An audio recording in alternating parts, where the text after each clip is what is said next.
Good morning, or rather, it's nearly good noon. I'm Laxman from Nepal, and I think this is my this is my ninth or 10th visit to Bangladesh.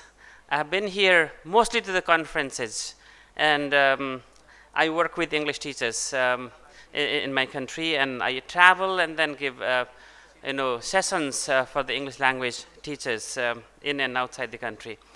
And then here, this August gathering here, I would like to share one of my perspectives of teaching and learning. And I would like to begin by asking you a question. Do we teach English? I mean, I was addressing English teachers, so I use this, but we could say anything, any subject. Do we teach English or do we teach learners? This is a question for you. What do we do? Do we teach English if we are teaching English, or do we teach learners? I mean, if you're teaching physics, let us say, if you're a physics professor, do you teach physics teacher, do you teach physics or do you teach children? That's my perspective. We call ourselves teachers and we teach. But is that our position, or does it work that way? With this, I have another set of questions. Is our language teaching need-based of the learners, or it is supply-based? I mean, do we supply what they need, or do we supply what we think they need? Okay, so we decide. We make the decisions about learners. Now, I would like to share with you 3 examples of what happened when we did this. This is a mathematician, Srinivasan Ramanujan from India. He was growing up in the southern Indian village, and he was sent to school. In the beginning, in primary school, teachers force children to learn everything that they teach. So he learned all the subjects. When he went to secondary level, then he was slightly less good in other subjects, but he was doing very well in mathematics. Somehow he managed to pass school level examination. Then he went to the university. At that time, the university started with intermediate of education in India or in other countries. And then when he went to intermediate class, then he learned only mathematics and nothing else. Then in the first year of examination, he failed. He failed because he had passed only mathematics.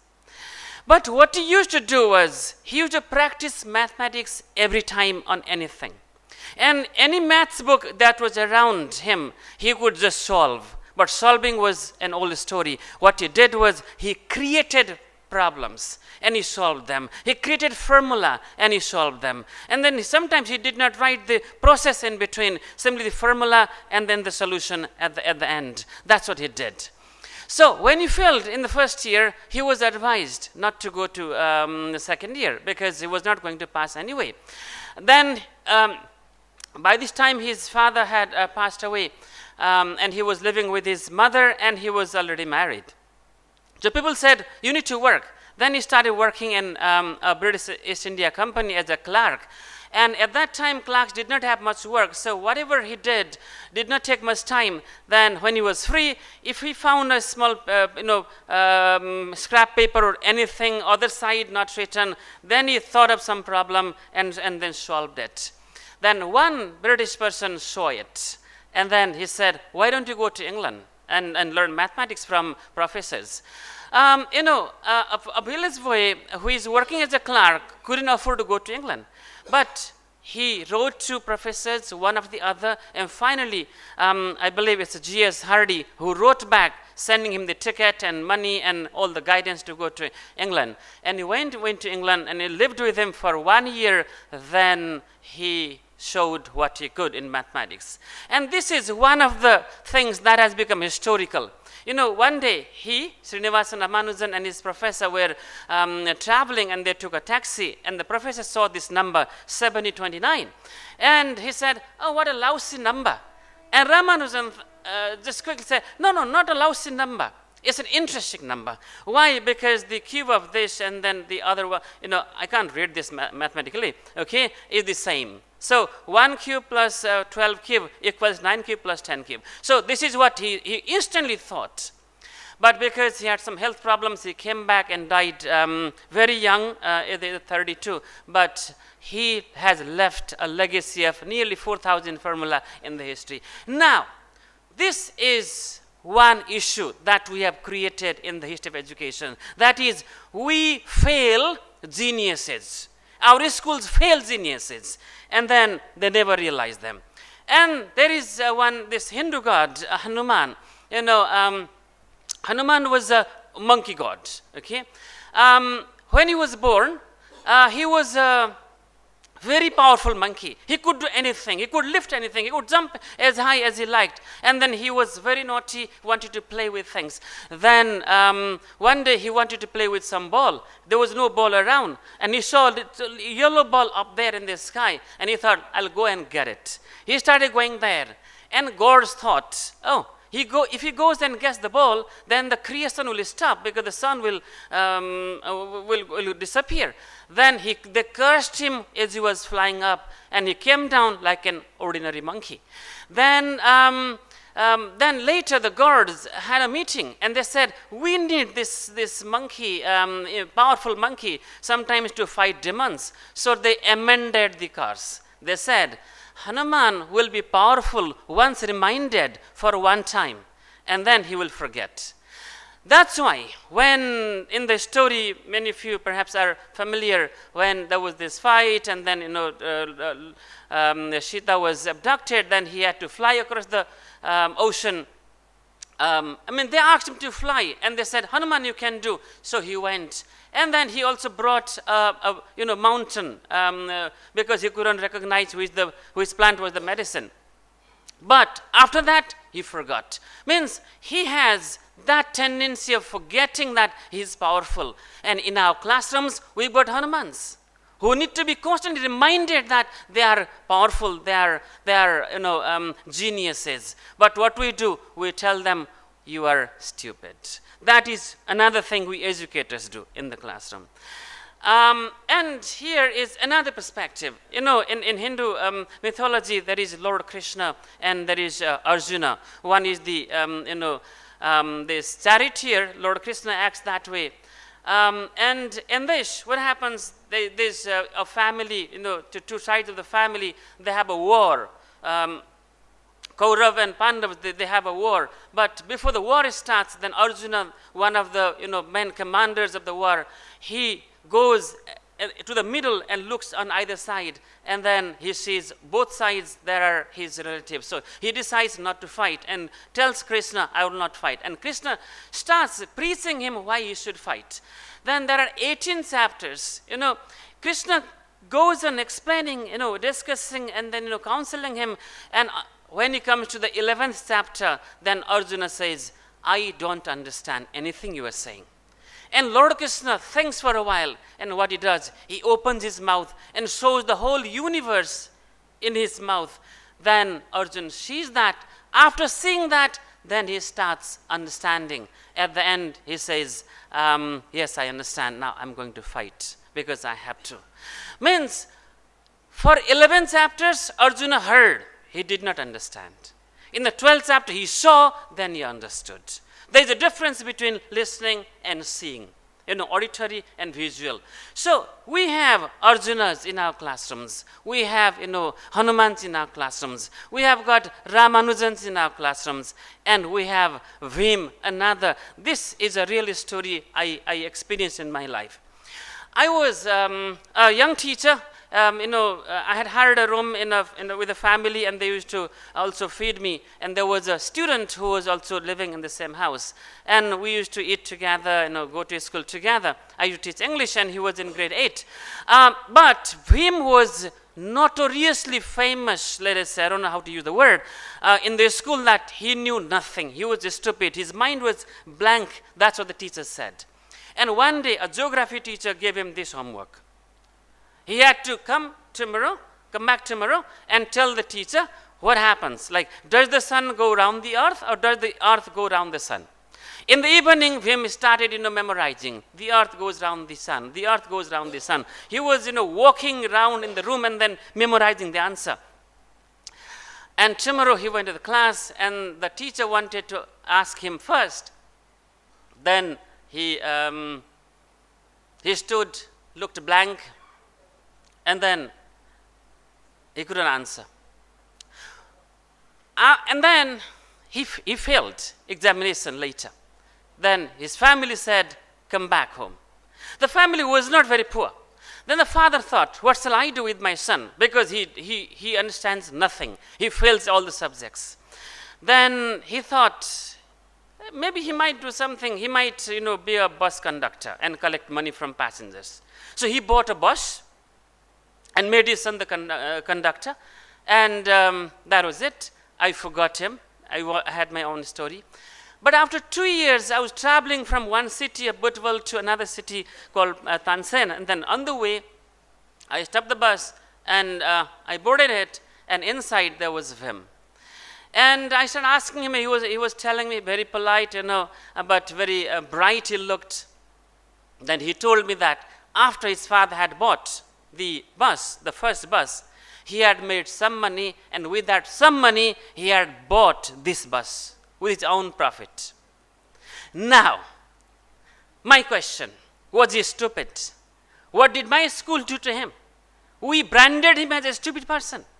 But now, if a person who can, buy a bus with the profit from the fares he collected from the passengers, then is he stupid? No. Actually, we were stupid. We did not recognize him. So these are the problems that we have in our classrooms. We create whims, we create Hanumans, we create, or we model them, or we brand them as stupid. Why? Because we have not realized the differences, the diversities in the learners.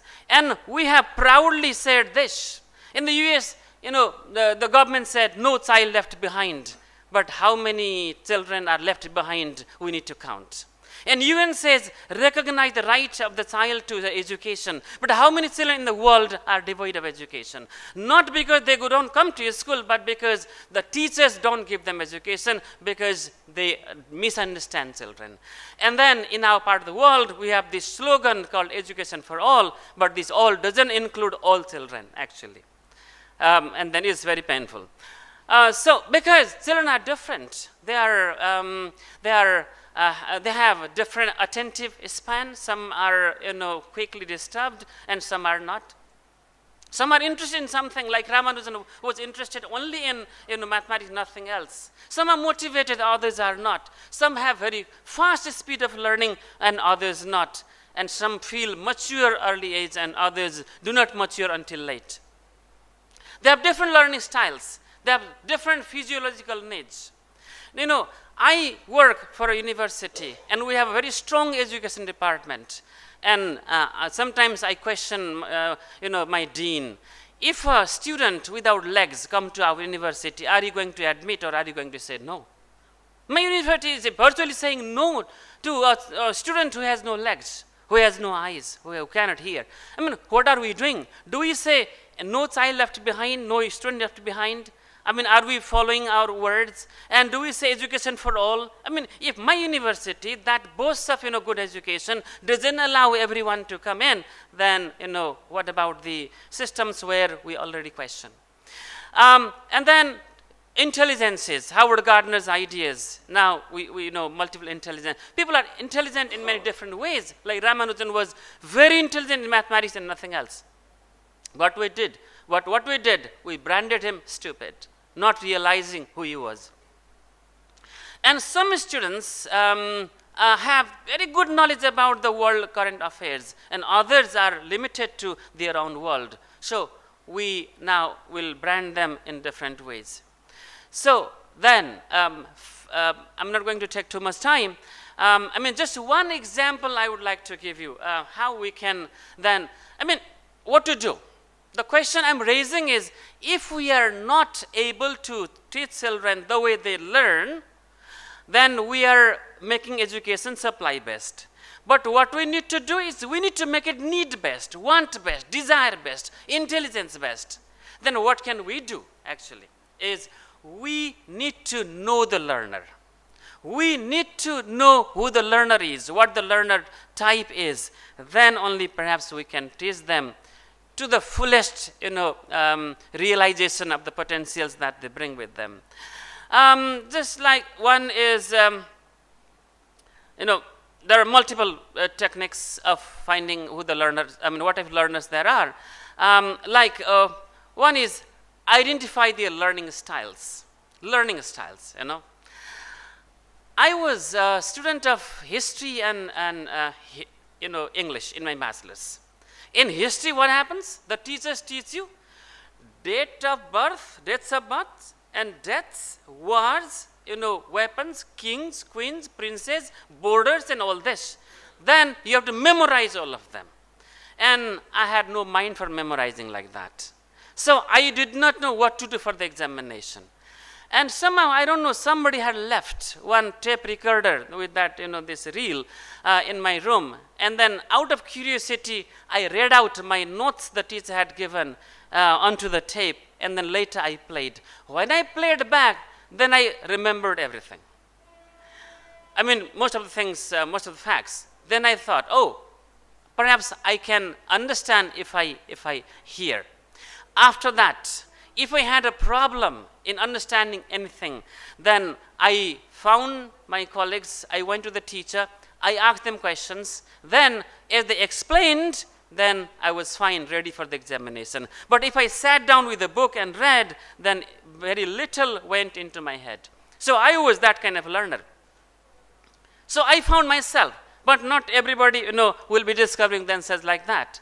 So what to do is see the learning styles. One of the ways, some are visual learners, they can see and learn, like Arjuna in Hindu mythology. Some are auditory learners like myself, and some are kinesthetic learners. Perhaps Bhim was a kinesthetic learner. He did not learn by seeing and then, sitting in the classroom. When he moved in the bus, then he learned the tricks of business which an MBA will never be able to discover. So what the visual learners do? They need to see something written, some figures, some pictures, and they are very sensitive to body language. Like the teacher's body language will impress them or influence them or help them to learn. But if you give them instructions orally, they are not going to follow much. But what happens is, if they have to sit down and listen for a long time, they completely switch off, nothing goes into their head, it just goes over the head. And auditory learners, they need to listen, they need to talk, and they like brainstorming, talking, discussing. And if they have to concentrate on something, they will not look at you, they will look away from you. It doesn't mean that they're being disrespectful. They're actually concentrating in what they are hearing. And they like background music as they listen. Sometimes if my son is listening to music as he's studying, doing his assignment, then I think, oh, he's busy in music, not doing. But that's his learning style. He can learn with the background music. And then one indication is auditory learners are confident while speaking. So if somebody is confident in speaking in the class, then you need to decide that you're going to talk to this person and then teach them. Kinesthetic. Kinesthetic actually, in medical science, it has been found out that the children who are very naughty in the classrooms, those, like teachers say, sit down, fold your arms, listen. That's what the teachers say. but the child will open the hand and pull something there and make tails for the at the back of the friend. So why that is happening is actually medically children with that have got certain bodily conditions. They have got this uric acid high in their body. And children who have low uric acid are very good. Sit down, listen to you, do everything so well. But we identify that moving and being naughty with character, with discipline. It's not at all. It's all physical condition. It's the mental condition, and then we need to respect that. Kinesthetic learners are distracted, and then they fidget, they do this, they look around, but we fail to design our lesson to go out and then do things in the field or give them tasks like Gijubai Badeka from Gujarat, India tried in 1930s, and here today we think we are doing progressive education, but actually we are creating bad conditions for our children. So one more type. Some are mixed. Now mixed, good news for the teachers, because you can teach in any way. But what you need to be doing is, in each lesson, we need to be designing activities and tasks, something for the auditory learners, something for the visual learners, and something for the kinesthetic learners. And then all of them will benefit at least at certain window in the class, and mixed learners will be able to learn at any given time. So this is my take. What these days I say is, let's stop teaching, let's facilitate the learning. Let us see from not teacher's point of view, let us see from learner's point of view. And then I go around the country and I help students to find out who they are. Actually, because I'm in a phase of awareness raising, I help teachers to find out who they are first, what is their learning style. I use this teachingenglish.org.uk tool. This tool has helped me to actually sometimes look like a clairvoyant. I look like somebody who can read the palms, but actually it is possible. I can tell you about your personality if you are ready to fill this, complete this questionnaire, and then let me interpret in front of you right there. I can tell you where perhaps you would have been the best of your personality. So that has been my take lately, and then I think this is something all educators around the world need to be thinking. So that's it. Maybe I don't know whether I have any time for any question answer, or no time? I'm done? No questions. Okay, maybe over lunch I'm happy to answer your questions. Thank you so much.